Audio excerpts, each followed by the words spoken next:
We've searched the country to find real people with a passion for restoration and a wreck on their hands. Now, these massive projects will take them months to complete. All we've done is top up their skills with a little expert advice. So, real people, real budgets, real deadlines. Welcome to Real Wrecks.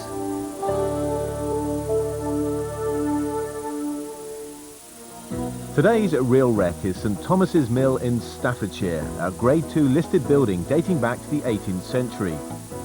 IT consultant Marie Living and her husband Tony, a college lecturer, plan to turn St Thomas's into a family home for themselves and their children Tim and Lizzie. They set themselves a budget of £50,000 and a deadline of 3 months. So what have they got to do? Install damp proofing, render the brickwork, replaster the interior, repair the rotten floors, create a new bathroom from a sealed room, and totally rewire, decorate and fit underfloor heating. A tall order, so Marie and Tony are employing specialist contractors to help in the form of renovation builders Keith Dodds and Mark Goodall. Real Wrecks have offered the customary 7 days of expert help, and Marie and Tony have asked for a plasterer. Enter Mark's twin brother, Richard. We'd been on a walk, and there it was on the opposite side of the valley, and we walked along and there was a for sale sign. It was the mullioned windows, it was the brickwork, the stonework, you know, it was the roof, which was tiled roof. There was so many features that looked really interesting, and I thought, my goodness me, this is, you know, a treasure, isn't it? It's just... And I didn't think that at all. I thought, oh my God, it's not got a bathroom. I still didn't believe that it was actually going to be somewhere that we were going to do up, because that was the we'd last no thing. plans to move, had we? We had None no at plans all. at all.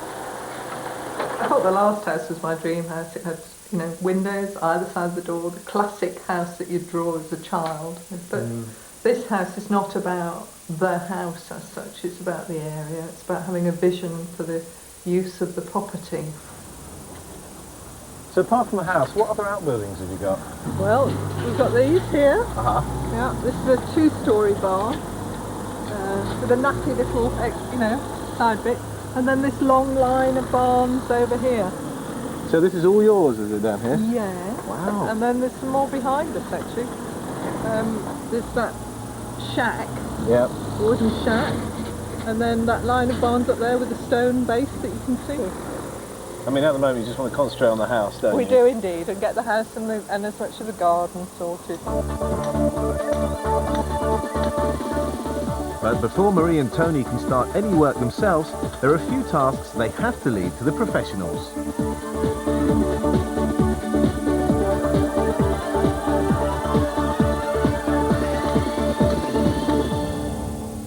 Is that a crack up there? No, it's not a crack. It's where the two buildings are Not tied. a crack. It's It just definitely not a looks crack. like a crack. It's a crackish. It's a crack. But you can see where there's been some attempt to actually tie in about sort of 7 or 8 courses down there. And then as they've got the brickwork higher on the later piece of building, they've actually managed to course it in so they can get the roof to run through together. Amazing. It's a bit of a raking angle there, but it's the same rake as the bay window. So the bloke obviously had a skinful on the day, hadn't he? You reckon? And just worked it in, yeah. But basically, it's not too bad. I mean, they've kicked stuff on the corner here, probably trying to go into where the building actually sways across. You do console me and encourage me about the structure of this building that we bought. Well, when we finish it'll be unswayed. How will it? Whenever you renovate an old property, you never know what you'll find under the floor or in the garden. And that's where borough archaeologist David Wilkinson comes in. He's here to keep an eye on the builders, and you never know what they'll find. Maybe it'll be some buried treasure, but more likely it's going to be some old bottles and a bone. Would you be interested in these, David?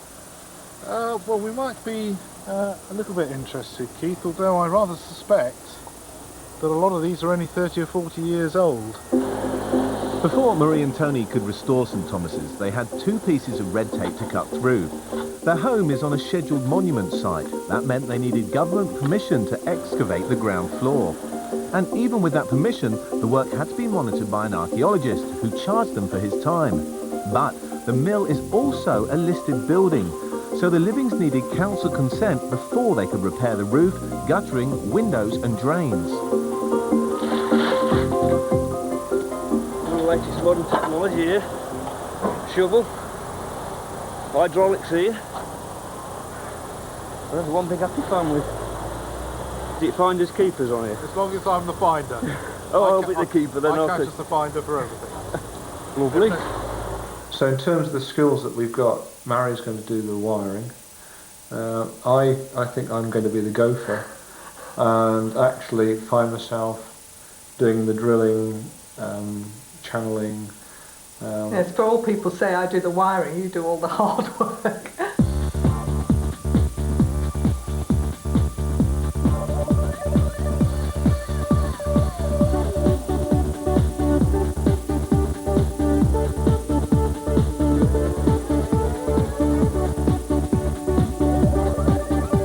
What we've done this morning is to take out the cold water tank and the hot water tank. The cold water tank was above me and the hot water tank was here. We've been able to remove that and actually take away what was originally boarded up door here, and that's given us access into what will be a bathroom on the right hand side here, and on the other side is going to be an ensuite bedroom. And here's where Marie and Tony's new bathroom will be. Well, we've got a problem in this corner. Obviously, can you see that beam's rotted away down there? And it's dropped, and all that's stopping it going down is that ladder by the looks of it. Amazing.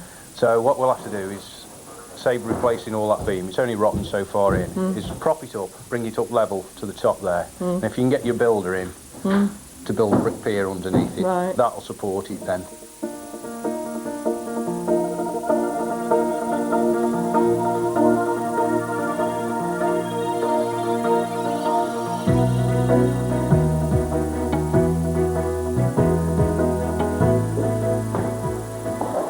I've just turned the lights off at the consumer unit because I want to take this conduit off that all the current cables are fixed in, and then disconnecting the current cable from here.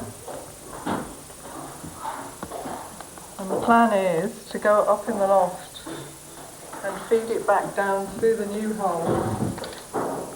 I find it very frustrating when I can't actually undo the screws that somebody else has put in. I've treated myself on this project to a pair of wire cutters. I've always used scissors before and it's been an absolute pain.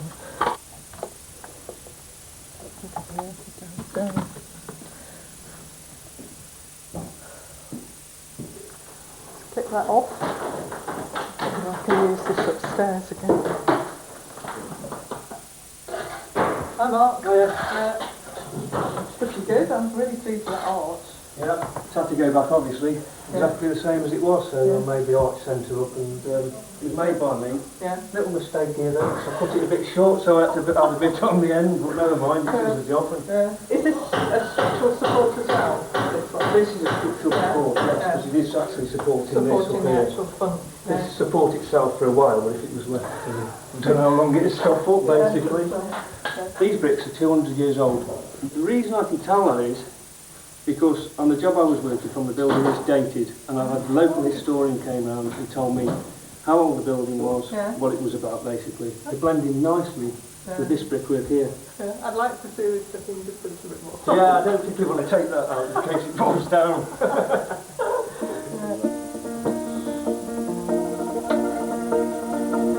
500 metres of cable later and Marie's finished. But because she's self-taught, her work will still have to be checked by a qualified electrician. Meanwhile, Richard's been plastering everything in sight, even Marie's new socket points.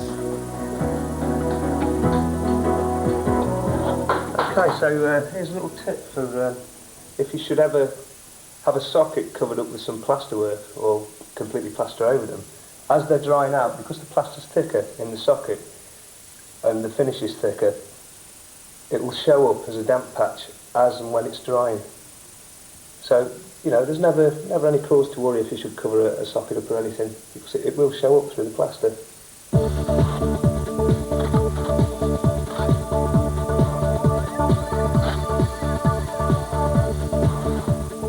rendering this brickwork here, because the brickwork's so bad and in such poor condition, there is another option. We could take one skin off the outside of bricks, brick it back up again, but that will cost thousands of pounds. But the next option is to have it rendered up, and it's important that you have your building rendered by qualified tradespersons who know what they're doing. Building societies don't exactly like buildings being rendered. If you're a disreputable builder, they will use this to cover up mistakes. And of course, if it's not done properly, rendering can crack, and if it should crack, you'll get all sorts of damp crawling behind it and coming through into plasterwork on the inside of the house. Not a very desirable situation, so it's very, very important to get the correct people in to do the job.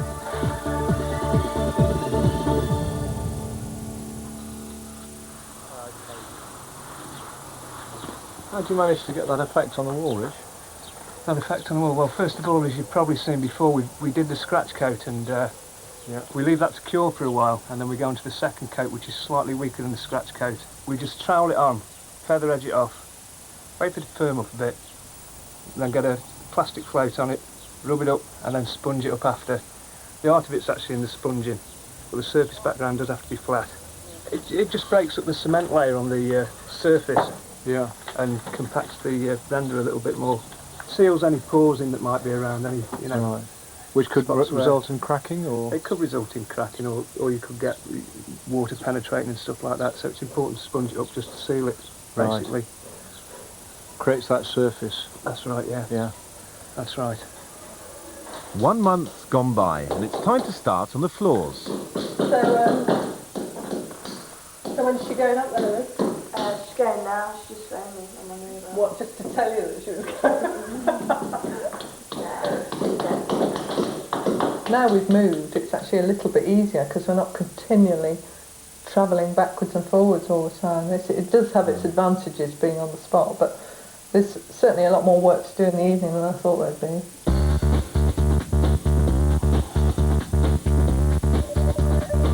There's an amazing amount of dust that we've actually found ourselves traipsing through and traipsing up and down the house. Seems to be impossible to keep the upstairs clean, you know, so that we can live in some sort of civilised fashion.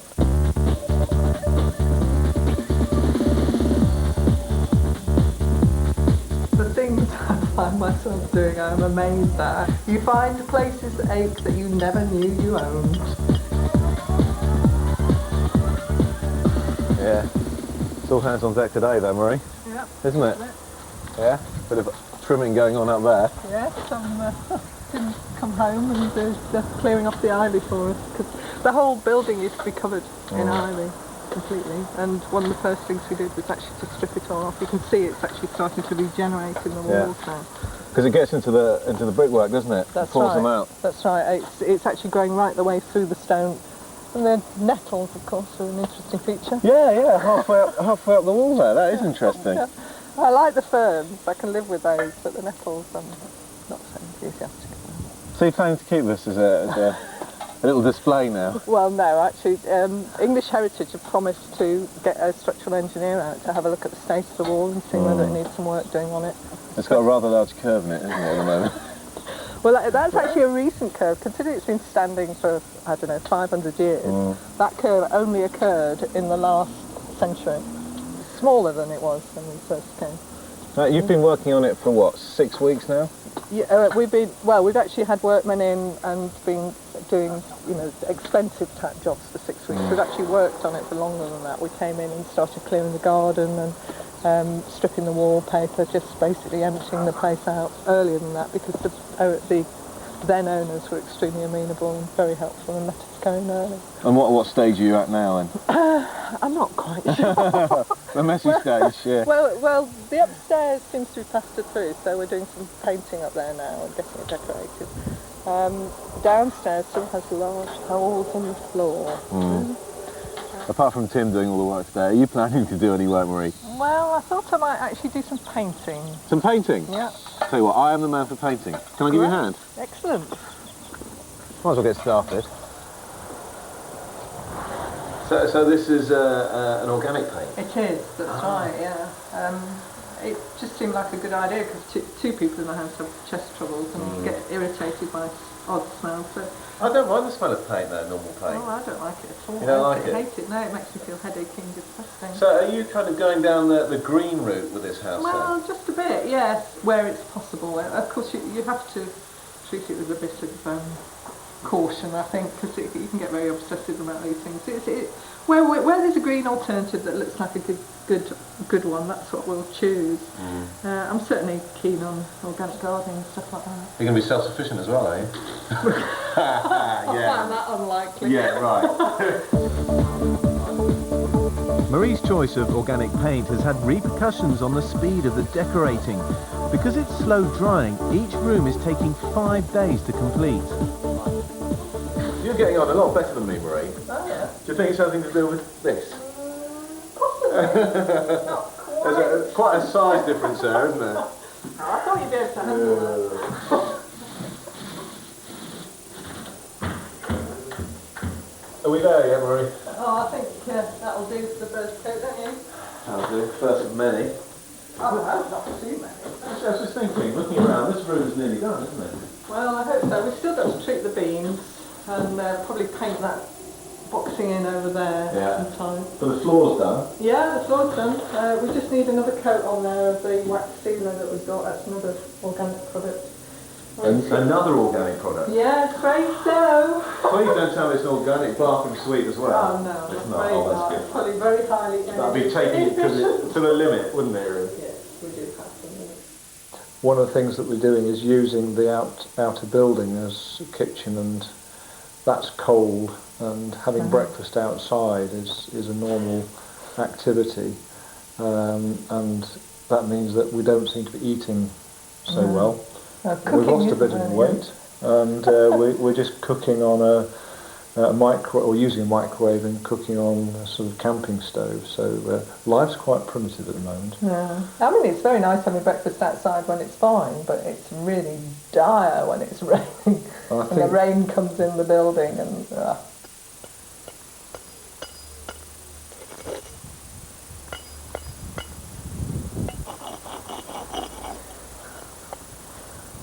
Right, they lifted all the quarry tiles from inside the house, and really we're hoping to reuse them all, but to do that I have to, well, somebody has to clean all this muck off them, which is not a small task. So I mean this one isn't too bad, but some of them, like this one here, is a bit encrusted, but obviously the less we lose, the less we have to go and try and source to match them up again. They tell me that floors made out of these, relaid out of these, look wonderful, and I'm hoping that they are. I don't know how many tiles there are, but I'm surrounded by them. My son Tim's been doing them, and he's keen to get going on them. I don't think Liz is too enthusiastic though. What we're hoping to do is to have a different form of heating within the house rather than radiators or storage heaters, which are quite unsightly. Of trying this idea of underfloor heating, and it's really an experiment, and I hope that it works. Put there again. The principle is that the actual cables will heat up the tiles, and the tiles will act like storage heaters, and actually the heat will come off the floor. The underfloor heating is another way Marie and Tony hope to make St Thomas's environmentally friendly. It's costing £8 per square metre to install and should save on heating bills. Yep, I think that's it. Finished. Brilliant. Marvellous. Yeah, that looks good. If you're interested in turning your home into a more environmentally friendly place, then consider these options. Organic paint. This will cost more at £2.40 per square metre and does take longer to dry, up to 24 hours, but it's allergy friendly and can be washed straight down the sink. Underfloor heating will help you lose unsightly radiators and save on fuel bills. The average family house will cost around £600 a year to heat. Try recycling where you can. Tony and Marie reused the mill's original quarry tiles on their floors and used second-hand bricks to rebuild their fireplace.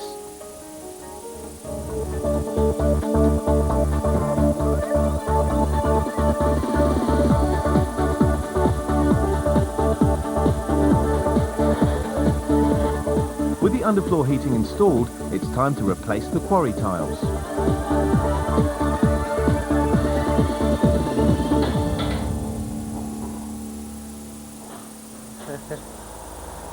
See what changes you've made. Well, things have certainly changed a bit, Marie. Not quite as much as what, you know. It's a fantastic floor, isn't it? It's amazing actually what they can do with the old tiles. I mean, it'll look much, much better. It's been cleaned up a bit to get the cement off, but it has to be cleaned even more and then sealed. Let's have a look at the... Oh, watch out, because it's still dropping soot. Whoa! It's clear anyway, isn't it? Oh yeah. Yeah. Yeah, you can see right the way up. So it's all systems go then, in here? Yeah. Yeah? Yeah, absolutely. Can I have a look at the kitchen? And what about this, Marie? And what's wrong It's with that? jacked up on old wooden blocks. It's not old wooden blocks, they're new Oh, wooden sorry. blocks. They're very carefully sawn. Can't you see the saw bit? So why have you jacked it up then like that? Well, just to make it higher, if I'm taller, and I might as well have a work surface at a height that's really convenient for me to work at. So you painted it cream in here. You're going to extend that through to the rest of the house? Well, no, actually, we've used the organic paint again. This is actually very pale yellow ochre, because it has a warmth that I wanted in this room, because I like the kitchen to be nice and bright. So, but the next room, I think it's going to be just cream. I know you think this is cream, but this is a different. The living room's going to be cream? Yeah, it's because Okay. it's got more colours to go with. So this is not cream? No. And this side, it's not been plastered then, has it? Right? No, it's not new plaster, but I think it has been plastered at some stage. And so, to bed. Which way, left or right? Left. Left. Left.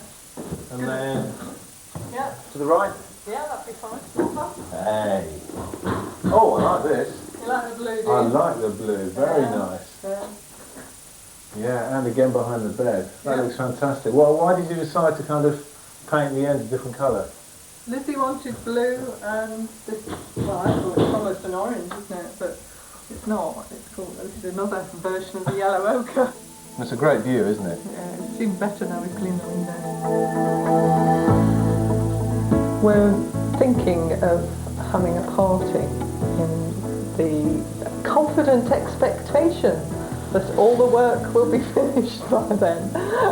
I think one of the things is that if you set yourself a goal and everybody knows what the goal is, which is that particular date of having a party, then it really focuses everybody's minds and gets everybody pulling together to try and get the house in a reasonable state for that particular date. A bit loose ends on that. Oh, how about mine?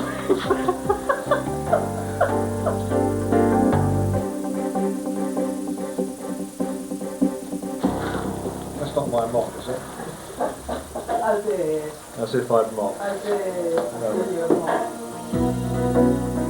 Marie and Tony bought St Thomas's for £124,000. In the past 3 months they've spent £50,000 on restoring it, but there's still more to do.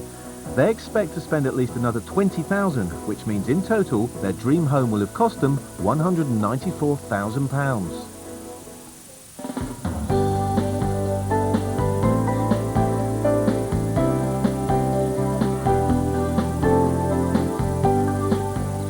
Tony and Marie have made their deadline, and now after 3 months of hard work, it's party time.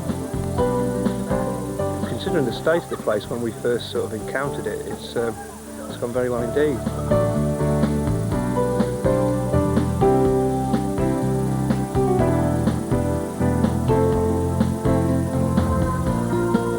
A lot of this has been about 20 years of, well, married life really. Well, it's amazing how so many skills we've learned over the last 20 years have suddenly come together and been useful in this operation. I didn't know that skills I didn't know we had, you know, like organising things, you know, arranging the sheer administration of it all. In the living room, it's goodbye to the 30s fireplace as the original style 18th century brickwork is back.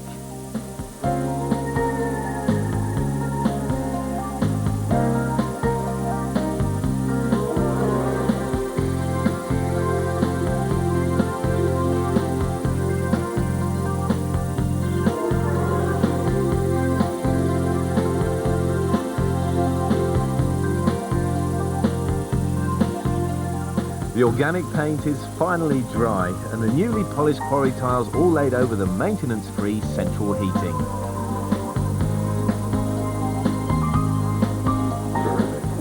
So they're going to be there.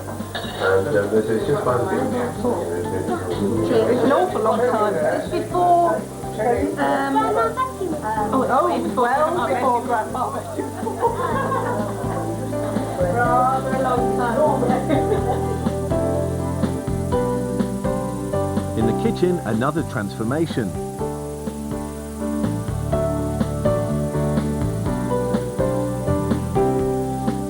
The old stove has been relit. And Marie and Tony have rejected the conventional fitted kitchen in favour of handmade cabinets by local craftsmen.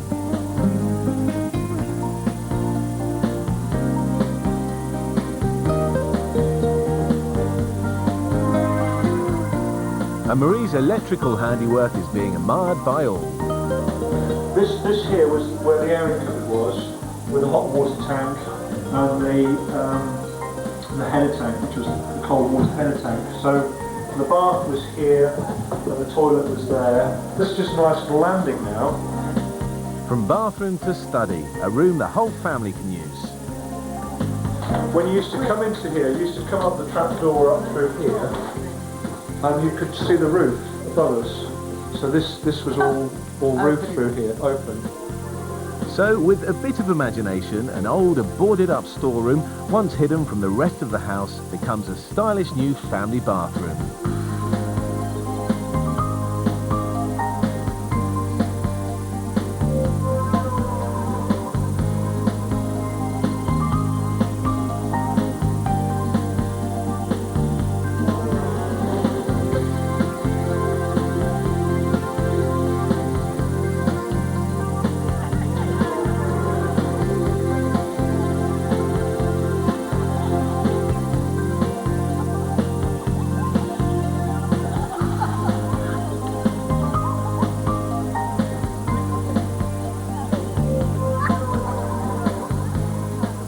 Well, it's been great to have family, friends, all the workers with us, you know, who've shared in this project and, you know, have been so supportive and so helpful, haven't they? And, you know, this is a good way of saying thank you and, you know, celebrating really 2-3 hard months, really, haven't they been? Just a mite. I mean, I think we've been working really hard. Well, you've been working really hard.